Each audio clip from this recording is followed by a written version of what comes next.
What is up, everybody? Welcome back to Leading Hope. Hey, Kevin. Hey, How BJ. are you, man? I'm good. Hey, we are in our new format. Over the next month, we're starting a new series. We'll talk about that in just a second, but we are excited about exploring these new series back to the format that we used to do way back when. Last week, we said that was our last episode. Yeah. Episode 100. It was awesome. Confetti flew everywhere. It was fake confetti. We've come a long way from sitting across each other at your desk, in your office, in your home. With an iPhone that With an used iPhone. the front camera and the back camera. That was amazing Which back was in that kind of day. cool, the technology that we have. But hey, we're so excited to be with you today. Welcome. You're listening to the Leading Hope podcast. My name is VJ Williams, here with my friend and Pastor Kevin Jack. Thank you for joining us, taking time out of your day to become a better leader. If you're new, we release a new podcast every Wednesday. Subscribe to your platform to get those automatically delivered every morning, and also share with a friend on Facebook, YouTube, and Instagram, and rate and review. You will not believe how that helps get this podcast in the hands of more leaders just like you. And today, Kevin, we are excited about episode 101. 101. And this, you've entitled this entire series, Imposter Syndrome. Imposter Syndrome. I don't even know where this is going, but I cannot wait. So let me start this off with a scenario. We're going to spend 4 weeks in this series, but just to kind of gain a grasp of what we're talking about. So you're a leader, but you're a little unsure. Like, you're a leader, but you don't exactly know what you're doing. And so you're kind of walking forward with this level of, should I be here? Should I not be here? Am I qualified to do this? Am I not qualified to do this? And then something happens. Like, you're doing okay. You're unsure about what you're doing. You're constantly looking to the people around you for feedback. Like, am I all right? Am I okay? Do you like me? Not just like a healthy feedback, a continuous feedback. And then something goes wrong. Like, something is below what you projected. You did not hit your goal. People are unhappy. There's a global pandemic that completely polarizes your entire team, and you don't know how to move forward. And so you press a little harder and you lean in a little more, and you say, this is where we need to go. This is what we have to do. And people are more resistant to you, and you feel your influence start to slip over time. And so you tell them even stronger, this is what we have to do. It's my way or the highway. This is how you have to do it. This is Imposter Syndrome. Stronger. This is what it looks like. So imposter syndrome is defined like this: doubting your abilities and feeling like a fraud. What it is at the core is this belief, this kind of sense that you have to go, I don't know if I'm capable of leading. I don't know if I'm able to do this. And here's the big problem is imposter syndrome always comes true. And I know that may sound like really harsh, because here's my guess is that you have felt this at some point in time. You have felt this like if we could say it like this: I'm unqualified to be a parent. I don't know how to do this in this area. In your leadership in any area, whether it's like corporate, whether it's relational, whether it's of a team, it's the sense of like, I don't think I can do this. I don't think I can handle this.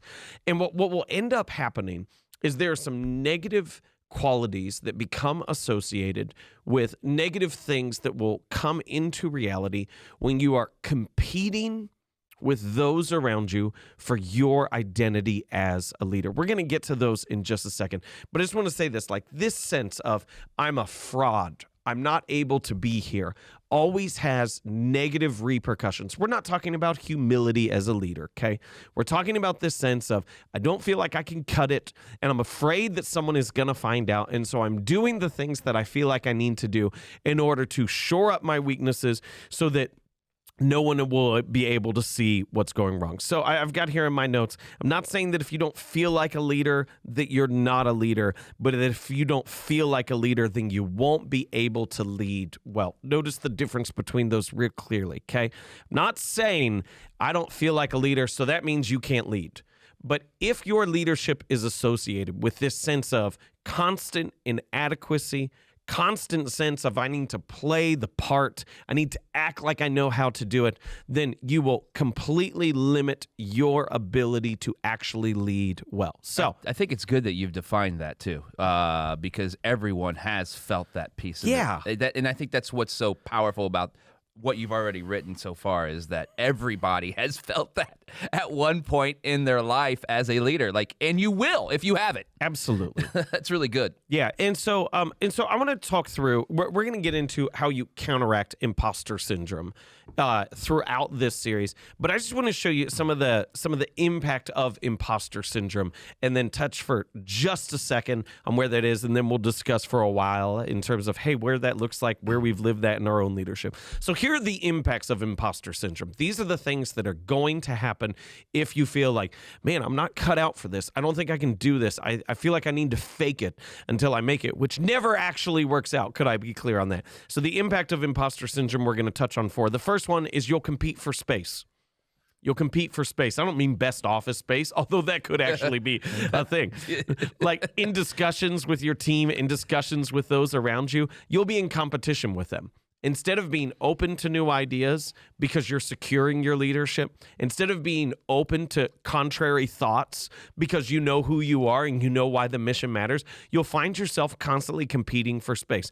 Into the, if we could say it like this, when two people or a group of people have a conversation, there is another part to play that is between them, and that is the conversation, the emotion, the energy within the room, okay? So like between, just say it like in marriage terms, between you and your spouse, there is a space between you in terms of where the relationship lives. You are separate people in your identity. We can get longer on that, but I'm not going to touch on that now. You're separate people in your identity, but there is another thing that is the relationship. When your team gathers, your team gets all gathered around, you're the individuals, and then there is this common space that we refer to as culture that you guys interact in. And what happens is that when you have imposter syndrome, you begin competing for that space because you're not securing your role as a leader. All of a sudden, you're jockeying for position, for power. You do things by not listening to people, by cutting certain people off, by immediately disregarding ideas that are different from the norm. You do this also by making jokes of cutting people down to size. I was with a leader the other week who continuously made jokes about how they were going to fire their team. Which is like in the, like, it is like in a moment, like it almost felt innocent. Like it almost felt not noteworthy. But like anytime a team member would enter in, they're just like, oh yeah, good stuff. I guess I'll keep you around for a little longer. Which was this constant reminder of, I'm more important than you. Yeah. Because I'm a little insecure on my role. And to go, if you have ever been on the, it may feel almost innocent if you're a bystander, but if you've ever been on the other side of that joke, you know how not innocent it is. Yeah, it's not fun. You know how terrible that feels. So, impact of imposter syndrome, you'll compete for space. A second one, we won't receive the feedback that we need. Okay? Because we're insecure in who we are, we won't be open to new feedback. This is the nature of people. Like when we feel like we're a fake, when we feel like we're a fraud, is the times in which we are most unlikely to not receive feedback, which is the thing that we need in order to get out of that feeling of fake and fraud so we can step into a more secure identity. So you won't receive the feedback that you need. You won't be bold, you'll be forceful. In the time in which your team needs you to lead with boldness, you'll actually just be intimidating and aggressive, which will demotivate everyone in the process. And you won't be open, you'll be certain. I want to make a clear distinction on my terminology. I did not say you won't be open, you'll be right. That is not the case. You won't be open, you'll be certain. And there is a massive difference between the need to be clear in our leadership versus certain that we're correct. We cannot risk ambiguity, okay? Like in the direction that we're going, we can't go, all right, where are we going? We're going... Just do something. So somewhere. But be busy. Yeah. Act like you're busy. Look like you're doing something. And they go like, you can't do that. You have to go, we're going this direction. These are the things. While always remaining open of going, but that might not be the right direction. Yeah. And these might not be the right things. Yeah. And to say what we do because we lack clarity, because we're uncertain of who we are, we're certain about what we should do, which means we can never course correct. We can never go through the things that we need to. So this is the thing that I kind of want to set in. We've got some other stuff we want to get to, but I just want you to know, like, imposter syndrome, this sense of, man, I'm a fraud. Yeah. I'm not fit for this position. I'm in over my head. It is a common thing. And what we have to look at and what we're going to go throughout this series is we're going to go through the 3 aspects of leadership identity that you need to build up. Like, no one else can build this up for you, but the 3 aspects of leadership identity that you need to build up that will actually remove that sense of imposter syndrome from you. Because if you have imposter syndrome, like, the humility to go, I'm unqualified, I'm in over my head, is a good thing.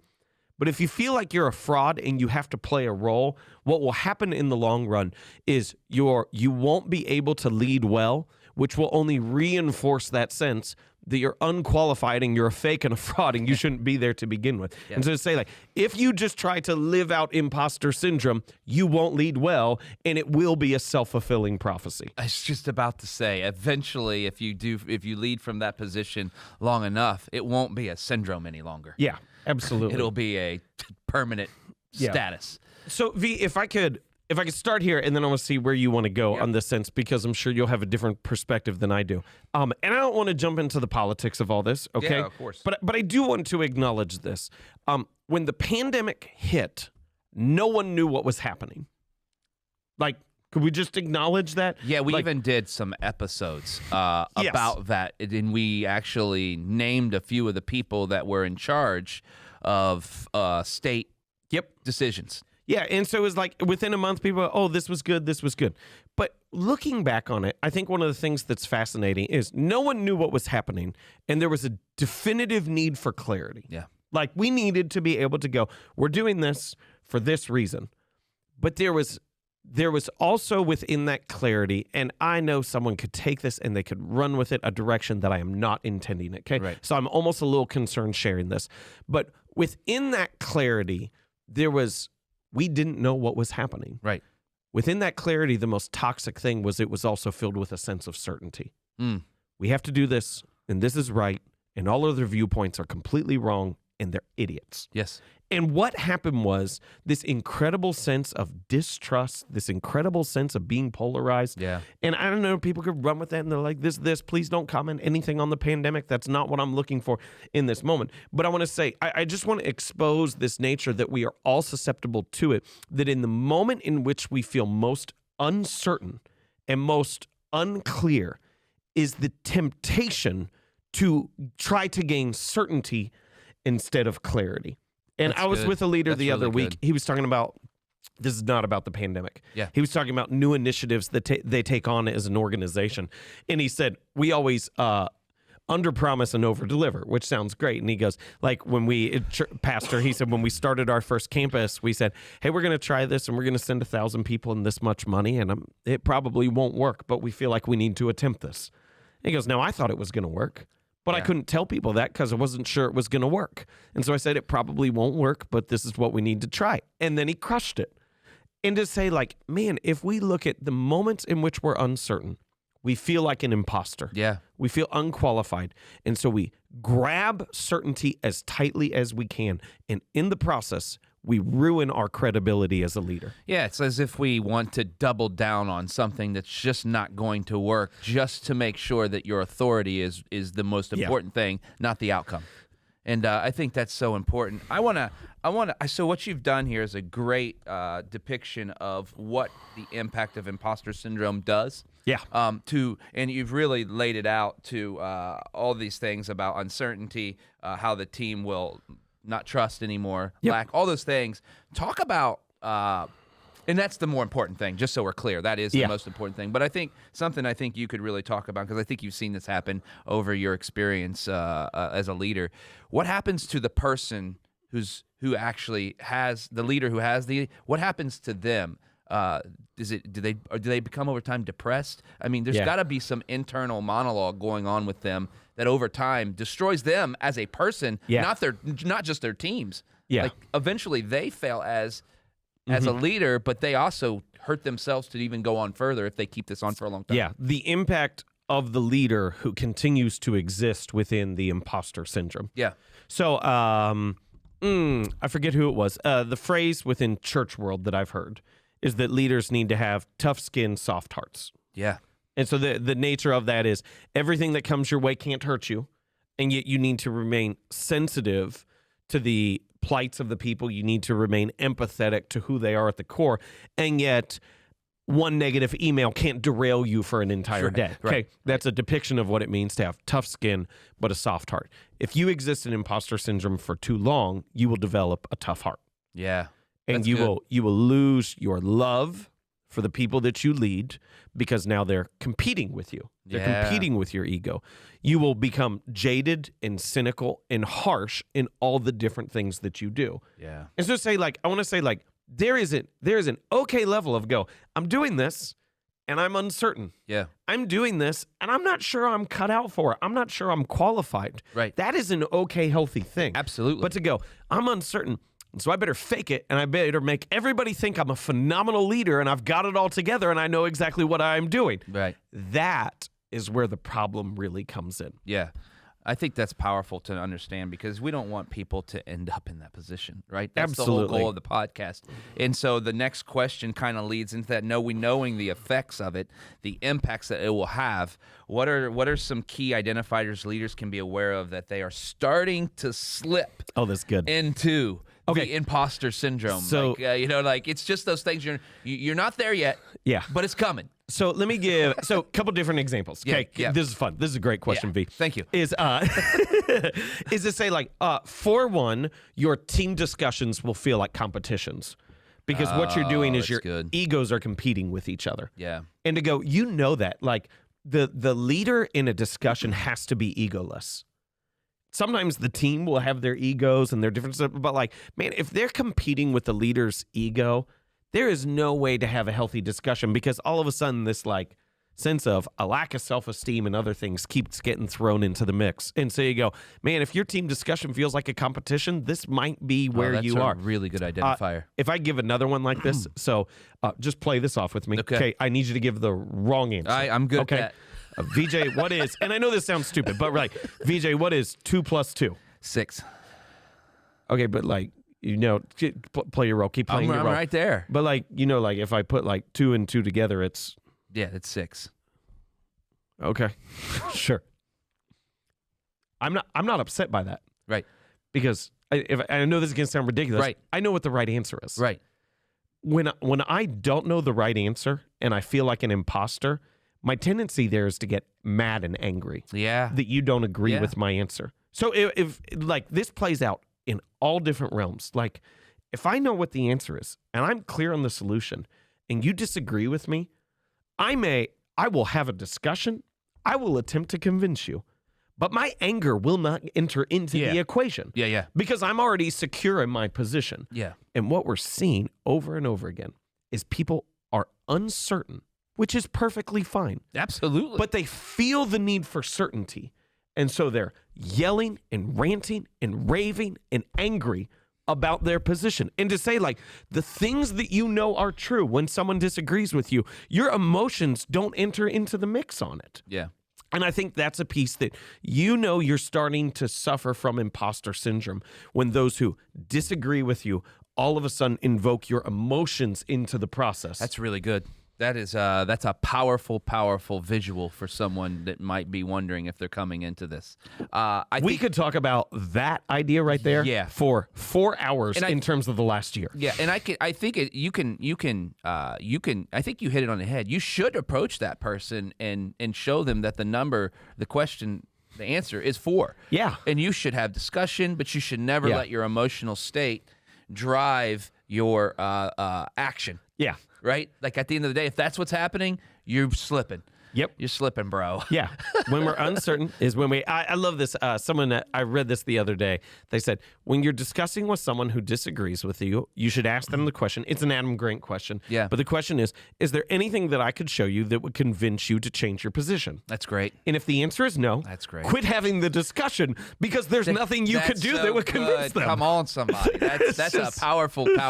We're gonna put that in notes, guys. Oh, man. I know someone's asking. We're out of time, almost in Okay. about 30 seconds here. But I know someone's asking. Okay, I'm not mad.